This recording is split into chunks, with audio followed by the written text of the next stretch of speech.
Listen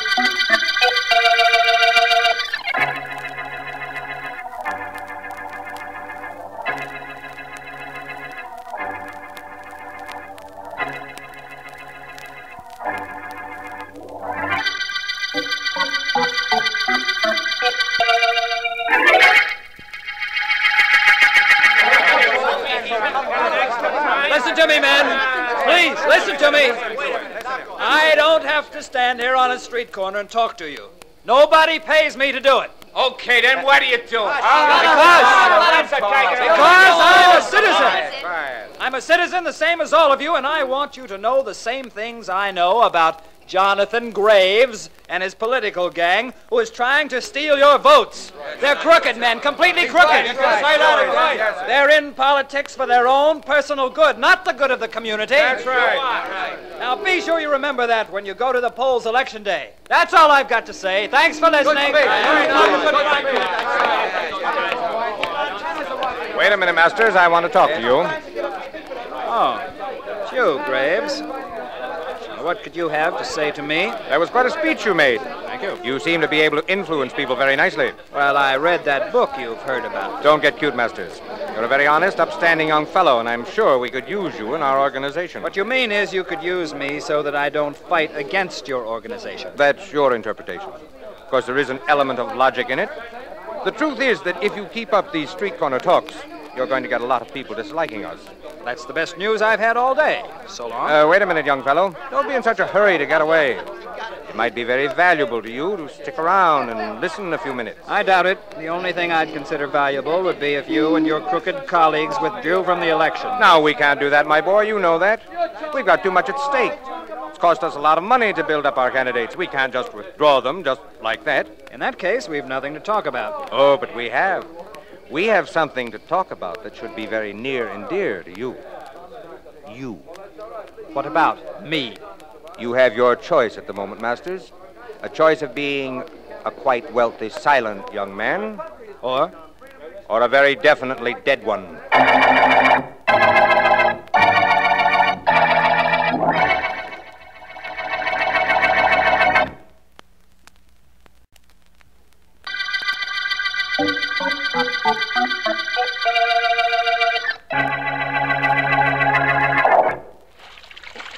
Come on in, Eddie. The water's fine. Well, move over. Give a guy room to dive. Okay. You want all the water in this pool for yourself? Hello, boy. Welcome to Poolville, Eddie, old pal. I'll race you to the end. No, Bill, I just as soon splash around a little. Relaxes me better. Whew. Little tightened up from those street corner talks you've been making, huh? No, not particularly. And incidentally, I'm getting results from him. Old man Graves is a little worried about my activities. He heard my speech this morning. Well, don't stop, Eddie. This town will go on the rocks if Graves and his gang get in. No, and I know it. Only that isn't what's really bothering me. What? What is? You remember Joe Cates? Yeah, vaguely. Why? I'm worried about Joe. He doesn't like me. He doesn't like you because his girl does. That's nothing, Eddie. Lots of guys have fallen in love with another guy's girl. Come on, let's make the end of the pool. What? I'll give you a couple of yards start. Well, I'll swim there with you, but let's not race. Okay.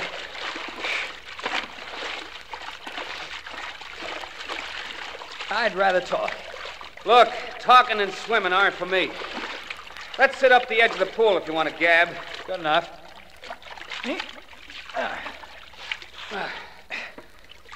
Okay.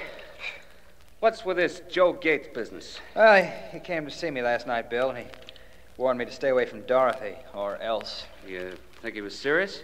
Yes, he certainly sounded it. I don't scare easily, Bill. We wound up in quite a battle. I finally had to clip him. Went that far, huh? Further. In fact, it went so far that I sat down and wrote the district attorney a letter saying that if anything happened to me, they ought to grab Joe Cates right away. Where's the letter? In my desk. I told Joe I was going to write it, but I didn't tell him where I'd put it. Naturally. Well, I hope this thing's only in your imagination, Eddie. I do, too, but I'm afraid it's not. Well, want to hop in for a swim now? Getting that thing off my chest kind of made me feel better. All right, now I'll race you to the end of the pool and back, and then we'll get dressed, okay? You got it, Eddie. Here we go. Yep.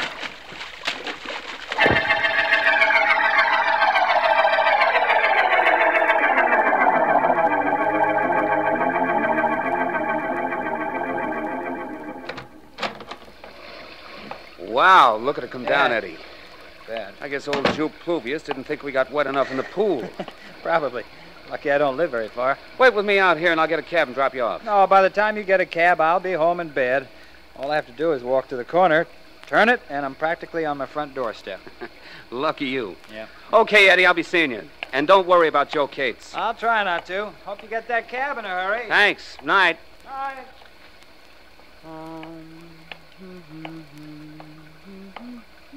Oh, good evening, officer. Awful night, isn't it? It ain't good. Waiting for a taxi? That's right. My friend is Lucky. He lives just around the corner. That's him walking down the street now. Well, he doesn't seem to be too much in a hurry. He's got a lot on his mind. Hey, officer, look. What is it? That fellow with a slouch hat and his coat collar turned up. Came out of a doorway and followed Eddie around the corner. I don't like that. Come on. What the... That was a shot, officer. Hurry. I knew it was a shot, and I'm hurrying as fast as I can. Who was this, Eddie? Eddie Masters. Guy I've known for years. We were swimming together just now, and he was worried Here's about... the corner. Let's see if he had something to worry about. He sure did. Is that him on the ground over there? Sure is, and that guy bending over him. Grab him, officer. He's starting to run. He ain't going to get very far. Stop, you! Stop or I'll shoot! No, don't shoot. Don't. Eddie. Okay, you! Eddie, what I happened? saw you throw your gun away just now. You're coming to headquarters with me. No, officer, no, I didn't do it. I didn't shoot him. No, huh? Well, you just happened to be out for a stroll in this lovely weather, huh? Come on, back with me. I'll go pick up your gun and take you downtown. I didn't do it, officer. I swear I didn't. Why'd you run away when you saw us coming around the corner? I was going to chase the guy who did shoot him. That's all I was going to do, honest. Stop your lying. Let's see if your victim's friend knows who you are. How is he, my boy? He's dead, officer. That's what I thought. Recognize this guy I grabbed? Hold your head up, you. Sure I recognize him. He's the guy I saw sneaking around the corner after Eddie. He's the fella Eddie was afraid would kill him, and he did. He's Joe Cates.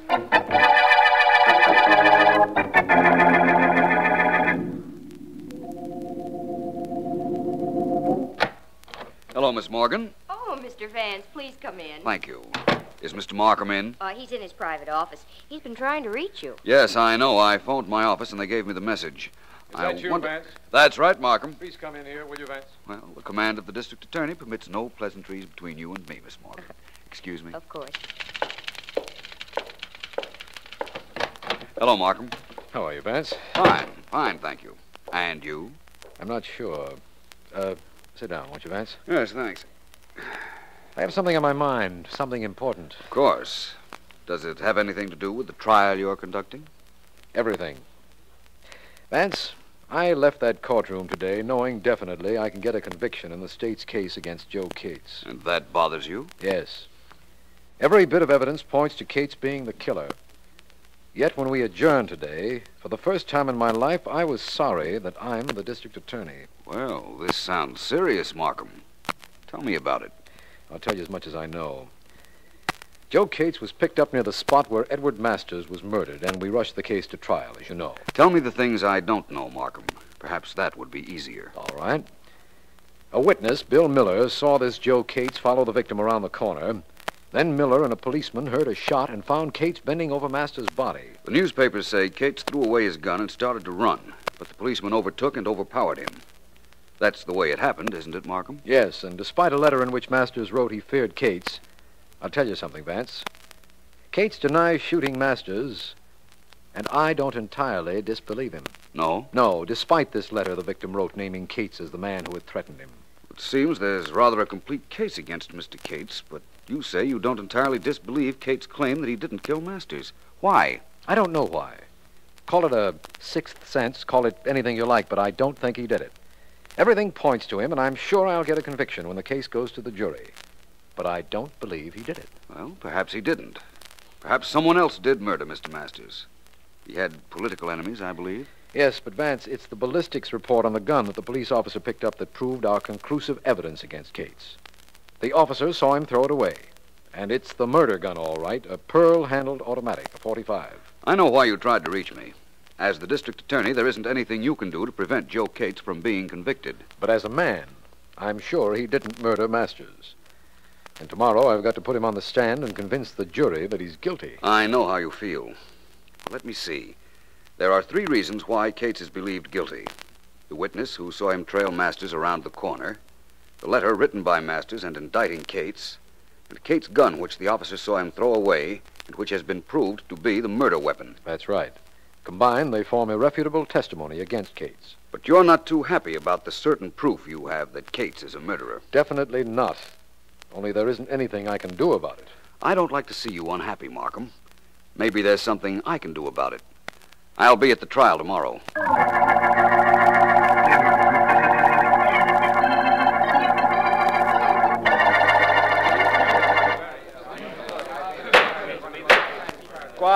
Quiet in the courtroom, please.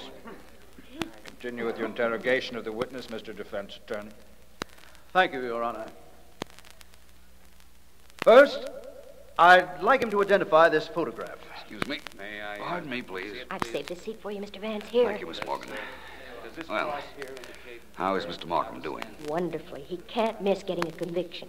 The defense attorney is questioning the main witness now, but it won't mean a thing. Listen. Now, the photograph you just looked at, Mr. Miller, shows the scene of the crime, Blake and Daggett Streets, and includes the spot where you were standing. Is that correct? That's right. Now, you say you saw a figure whom you identified as Joe Cates turning the corner after the victim, Mr. Masters, had passed. That's right. Now, do you mean to say that you could definitely identify a figure in a pouring rain late at night, a figure with his coat collar up and his hat pulled down at so great a distance? Yes, I do. I'm positive it was Joe Cates. The street lights were bright enough for me to see him. I even knew what color suit he was wearing under his coat. I could see the color of his trousers. That's how bright it was. That's all. Your witness, Mr. Markham. No questions. See what I mean, Mr. Vance? Mr. Markham has a cinch in this case. So it appears. Your Honor, I wish to call back upon the stand my client, Mr. Cates. Very well. Mr. Cates, please, will you take the stand? Yeah, I'll do it. Okay, now what? Mr. Cates, the state declares that a police officer seized you a short distance from where Mr. Masters' body was found lying on the ground. Well? A witness, Mr. Miller, says he saw you turn the corner shortly after Mr. Masters had passed. That's right, I did turn the corner. I was following Masters to protect him. From what? I knew he was in danger. I knew I'd be blamed. I was following him to see that nothing happened to him. Mr. Cates, a police officer says he saw you throw your gun away. Is that true? Yes, I did throw my gun away. I didn't want to be caught with it on me. The state says that gun the officer picked up, the one you threw away, killed Edward Masters. I know. I've heard it a dozen times, only I can't help what the state says. All I know is I didn't do it.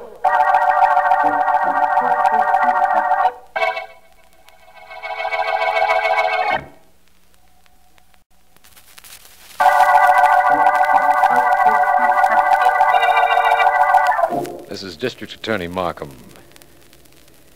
The Masters murder case began with the finding of Edward Masters' body, with Joe Cates discovered bending over the body seconds later. Cates had thrown away his gun when the officer approached, and later it was found to be the murder weapon.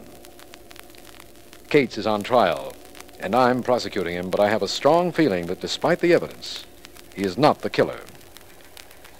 Because of my misgivings, Philo Vance is in the courtroom as the trial continues with the defense attorney questioning the prisoner. It is sometime... Mr. Cates, I want you to tell the court. Now, you admit throwing your gun away when the policeman approached. Tell the court, where did you get that gun? Down at Henry's pawn shop. I paid $20 for it. How many times had you fired that gun, Mr. Cates? I never fired it. Never in my life. Quiet in the court. Thank you, Your Honor. You never fired it? No, I tell you, never. Once when I was cleaning it at my place right after I got it, it went off accidentally, but I never fired it at anybody. The police established definitely that it was the gun you threw away that fired the shot that killed Mr. Masters. Now, how do you explain that? I'll tell you how. I'm being framed, that's how. I never fired that gun. I never aimed it at anybody, and I never murdered Edward Masters, but it doesn't look to me like anybody's going to believe that.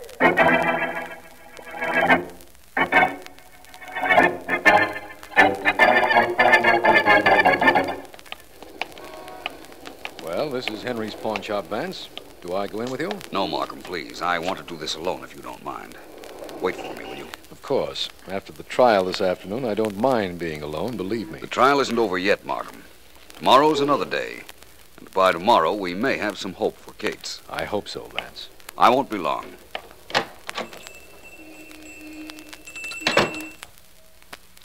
Yes? Yes? What can I do for you, sir? I'm not sure. Can anyone hear us? There's no one here, sir. Nobody but the two of us. What is it you want? A gun. I'm sorry, sir. Guns do not sell. If you have something to pawn, I'll gladly look at it. If you wish to purchase something, I'll gladly sell it. Except guns. Guns I do not sell. I've got a lot of money. Money wouldn't help me if I went to jail. A lot of money, you say? That's what I said. What kind of a gun? How much do you want for a .45 automatic? Pearl-handled. With a pearl handle, it will cost you $100. Without, it's less. How much less? I have a foreign pistol for $20. I have them for any price over that. Thank you. That's what I wanted to know. I'll be back. When they say they'll be back, they never come back. Plenty of money, huh? Good day, sir. Well, Vance, what'd you find out? Nothing definite, Markham, but something that insists that I continue on this case. I don't know how I'm going to prove it at the moment, but I think that I can blast the most incriminating evidence against Joe Cates. Possession of the murder gun.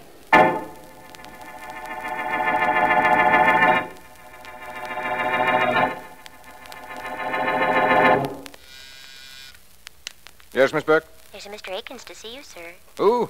Mr. Akins. I don't know any Mr. Akins. You sure he wants to see me? He said he wanted to see you, Mr. Graves. He asked if you were the political leader, and I told him yes, and then he said he had something very private and personal to discuss with you. What could that be? I'm sure I don't know, sir. Well, send him in. Then if you like, you can leave. Well, thanks, Mr. Graves. Private and personal. What could that be? Mr. Graves. Come in, Mr. Akins. What can I do for you? I rather think it's something you can do for yourself. Yes, Mr. Graves, that's exactly what I rather think. And what does that mean? Mr. Graves, I live at the corner of Blake and Daggett Street, above the drugstore. Well? Remember that rainy night when that fellow, what's his name? Yes, Eddie Masters, was shot? Yes? What about it? Well, I was standing at the window, looking out. I like to look out when it rains. I think streets are prettiest when it's raining. Forget the streets. What's on your mind? Well, my windows face the corner where Masters was shot. And I saw who shot him. I rather think it was you, Mr. Graves. I've seen your pictures in the papers often. Yes, I rather think it was you. Oh, you do, huh? Oh, yes. I was going to mention it to my wife, but I said to myself, no, I said, I'm going to see Mr. Graves himself. I'm sure he'll give me something for not saying anything about this to anybody. You see, I was rather sure you would. You were. You were sure you were going to get something to keep your mouth closed. I was rather certain of it. You're going to get something to keep it closed, all right? Keep it closed for good. Oh, no. No, please.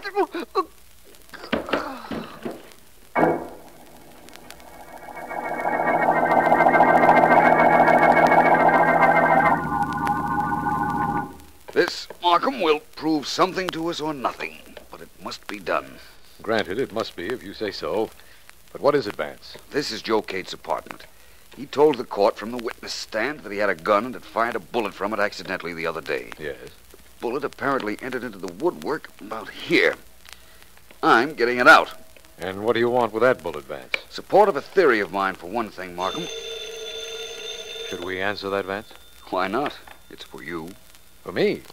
The phone rings in Joe Cates' apartment, and you know it's for me. Vance, how's that possible? Relatively simple. It can't be for Cates. Everybody knows he's in jail. And I did call your office and leave word you'd be here. Well, it could also be a wrong number. Don't forget that. Hello. Mr. Markham, Riley. Riley. Vance was right again. Right? Nothing, Riley, nothing. What is it? There's been another murder, Mr. Markham. Quiet fellow named Akins, George Akins. Yes? Lived at the corner of Blake and Daggett Street. We picked his body out of a lot. Shot through the head. Where are you calling from? The morgue. Akins' widow just identified the body. Thought I'd let you know. Well, I'm glad you did. Thanks, Riley. Bye. Well, Vance, Just to make matters worse, there's been another murder. A fellow named Akins lived at the corner of Blake and Daggett Streets, shot through the head. Well, rather unfortunate for Mr. Akins. But it doesn't make matters worse for us. Why not? It's just another murder the police will have to solve. Perhaps. Where did the murder of Edward Masters take place, Markham? At the corner of Blake and Daggett. Vance. You see what I mean, Markham? I think perhaps our Mr. Akins might have seen the Masters murder, tried to shake down, and got himself killed for his efforts. Sounds reasonable, doesn't it? Well, it can't be coincidence. That's the way I feel about it, too. Now, Markham, there's something I want you to do for me. I want to be present when the bullet taken from Akins is compared with this bullet I just took out of the wall in Kate's apartment. All right, Vance, but why? Because the answer to that question is the answer to the Masters murder, Markham.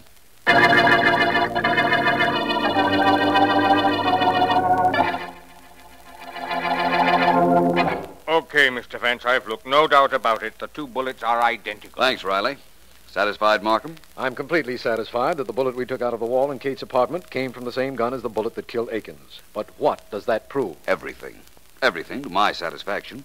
I'm convinced now that Cates did not kill Masters. Satisfied beyond the shadow of a doubt.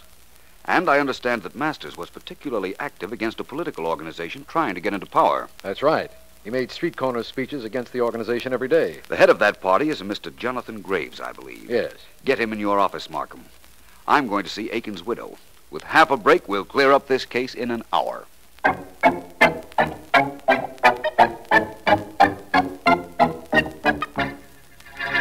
I'm a busy man, Markham, a very busy man. What's the idea of getting me down here to your office? Well, to tell you the truth, Mr. Graves, it's Philo Vance's idea. Vance? Well, if it's his idea, where is he? On the way here, I hope.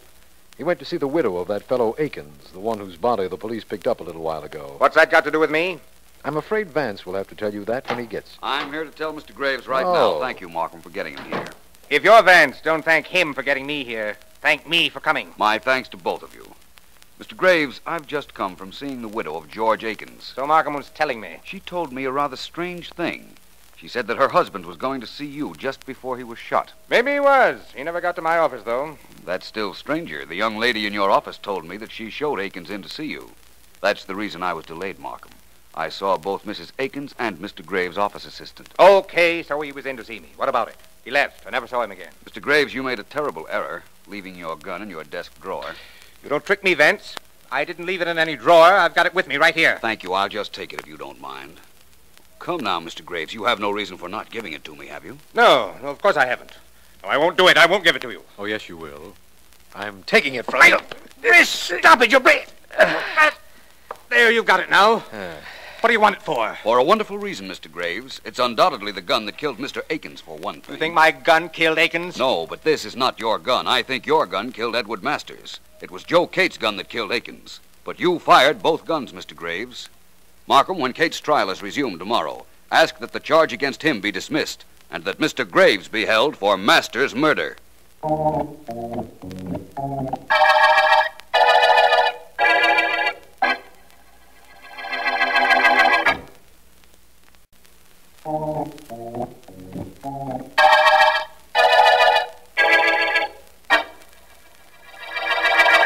Vance, would you explain to me about the murder gun? That's what's been bothering me. It will bother you no longer, Markham.